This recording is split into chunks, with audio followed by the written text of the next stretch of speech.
Paano nagbibigay inspirasyon ang Semana Santa sa ating naghahanap ng lalim sa ating pananampalataya? Para sa mabuhay buhay tayo na po at magkapet pandasal.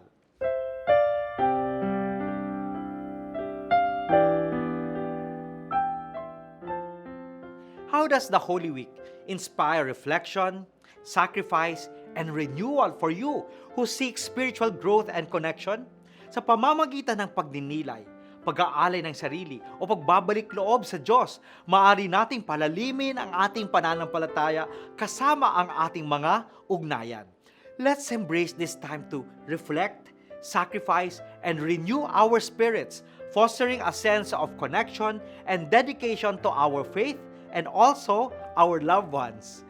Alalahanin na ang lahat ng ating mga gagawin sa linggong ito ay isang pakikiisa sa pagpapakasakit ng ating Panginoon para sa ating kaligtasan. Kaya manalangin po tayo.